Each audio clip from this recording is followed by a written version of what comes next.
nyumbani. Siku ya leo tunafuraha sana kuwaletea neno la Mungu kwa njia ya kipekee ili muweze kubarikiwa. Na tunafuraha siku ya leo tuna mchungaji ambaye tunaenda pamoja nasi jinsi Mungu atamtumia kuleta habari njema kwetu. Ni mchungaji Reverend Nicholas Rotich, our Herbal Dean, na tunashukuru Mungu kwa pamoja naye katika parokia letu la Mission Muge ili tuweze kushiriki ibada hii, na tunajua kwamba Mungu atatubariki. Sasa tunataka kumkaribisha ili aweze kunena pamoja nasi siku ya leo.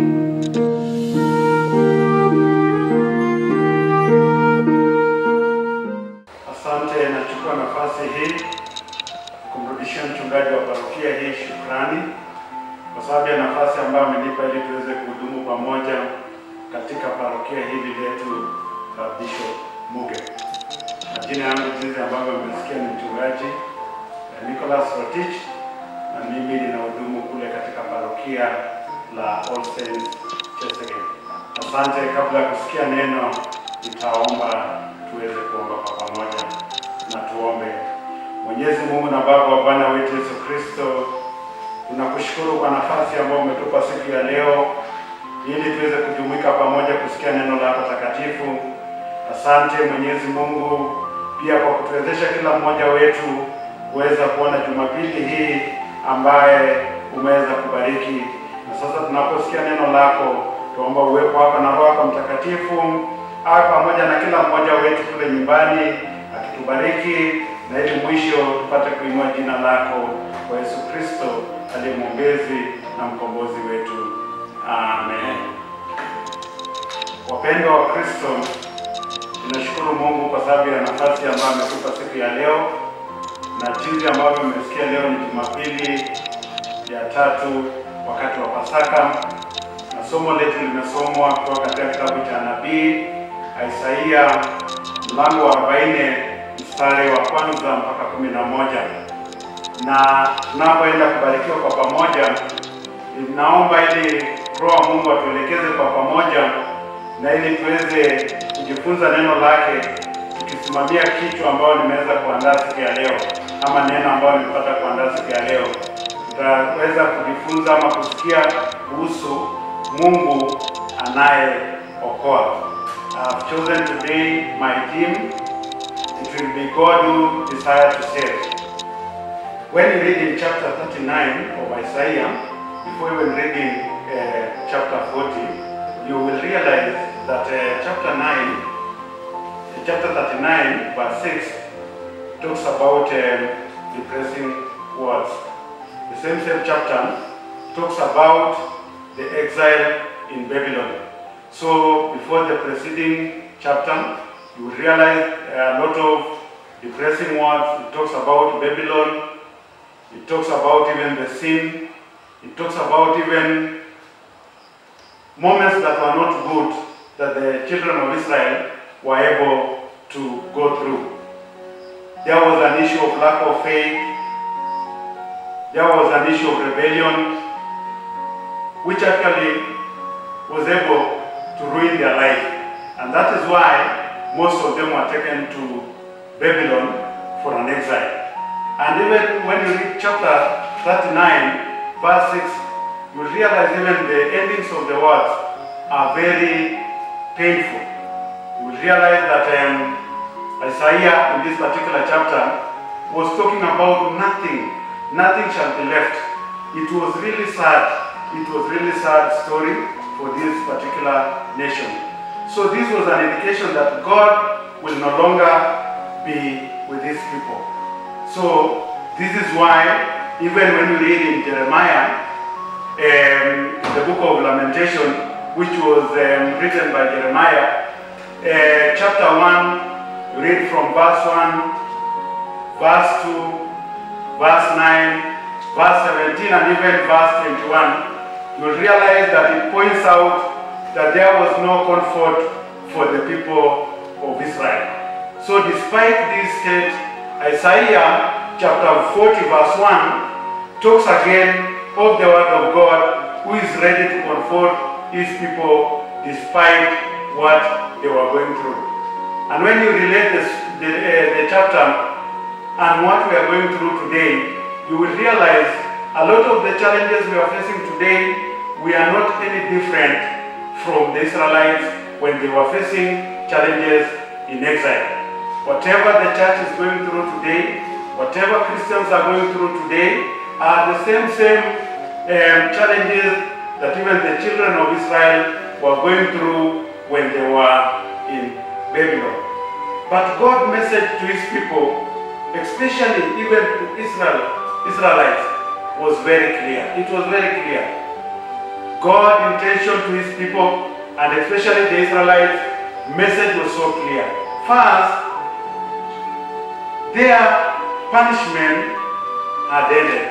And second, their iniquities had been pardoned.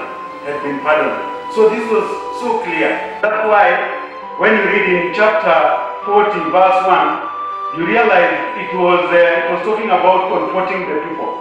It was talking about a new dawn. It was talking about a new beginning in their life. And this was a situation where God had really forgiven their iniquity. And this is an amazing declaration even today. I know we are going through so many difficult moments. We are going through so many challenges in our country, in our homes, and even in our churches. We are unable to meet all these challenges that we are facing today. I know most of us, in one way or another, may thought that God is not present with us. But I want to tell you the same message, that God still even comforts us at this particular moment. After all these challenges, people were prepared. They were to get ready for God's coming, and his glory was to be seen. And that is the message today. My beloved Christians, we want to prepare you today that despite what we are going through, let us be ready for the second coming of our Lord Jesus Christ. Let us be ready each and every day to make our ways right with God so that we are able to move. The point is, everything on earth is temporary. Let me encourage you, whatever we are going through today, probably you can mention even the corona disease, what we are going through, the situations we are going through today. Actually, it is temporary. It will come to pass. It will come to pass. But we want to encourage ourselves. We want to encourage ourselves that God's word is permanent. And that is what I want to encourage you today, Christians. Let us not fear. Whatever we are facing today is temporary, and it will come to pass. But the word of God will remain forever. This morning, I want to remind our beloved Christians that we must rely on God and even his promises. That is what I want to encourage you. God is still faithful. God is still mindful of what we are going through even today. Only God is worthy of the trust. Beside his words, it never fails. We can trust our economy. We can trust our healthcare system. We can trust even our bank accounts and so many things. But at the end of the day, what I want to encourage you, let us put our trust to God. It is only God who will help us. It is only God who will see us through. No human force can prevail against God's promises. That is the greatest assurance I want to give to each one of us this morning. No human force can prevail against God's promises. And God's intention is not to destroy humanity, but to redeem humanity. So whatever we are going through today, we've lost our jobs. Some people right now, their economy are not good. Some other countries, their economies are not good. We are suffering from so many things. But I want to encourage all of us. This is not an intention. This is not God's intention even to destroy humanity.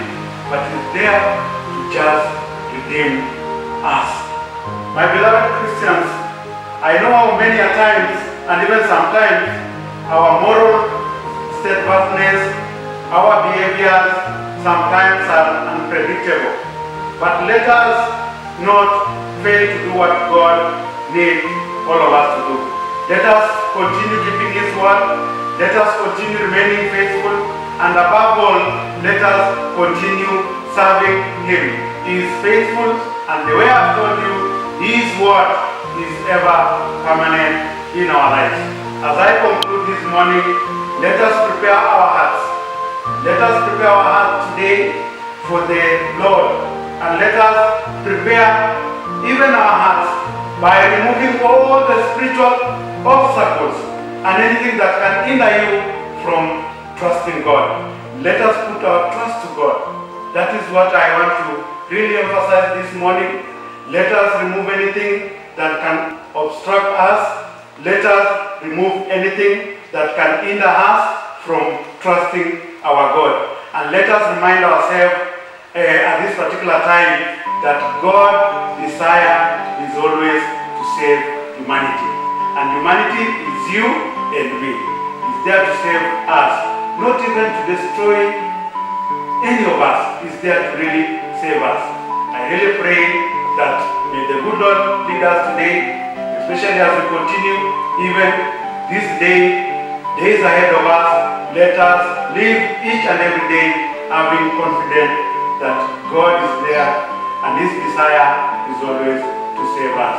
May the good Lord help us to be obedient to His word each and every day. As we move on with our daily chores, may the good Lord help us so that we move closer to Him. May the good Lord help us today, in the name of God the Father, the Son, and of the Holy Spirit. Amen. Tunafuraha sana siku ya leo kwa ajili ya baraka ambayo tumepewa na mtumishi wa Mungu kwa ujumbe ya kwamba Mungu anayeokoa, na tunajua kwamba yale yote ambayo tunapitia wakati huu ni ngumu, lakini tunajua kwamba kuna yule Mungu aliyetupenda hata akatoa mwanawe wa pekee akafa kwa ajili ya sisi, kumaanisha hakika amepaki kuwa ni Mungu anayeokoa. Katika changa hii ambayo tuko naye katika dunia yetu na Kenya yetu, tunajua kwamba Mungu anaokoa. Tunashukuru sana mchungaji kwa ajili ya ujumbe huo, na tunasema Mungu akubariki. Ukiwa pale nyumbani, tusimame sasa tupate baraka. Mkiwa kule nyumbani, Mwenyezi Mungu awabariki na kuwalinda. Mwenyezi Mungu angalie kwa wema wake na kuwahifadhi. Mwenyezi Mungu anyoshe wema wake na kuwapa amani. Na sasa baraka ya Mungu Mwenyezi, Baba, Mwana na Roho Mtakatifu ikae kwenu na ikae ndani daima. Tushiriki wote katika kusema neema. Neema ya Bwana wetu Yesu Kristo na upendo wa Mungu Baba na ushirika wa Roho Mtakatifu ukae nasi sote. Bwana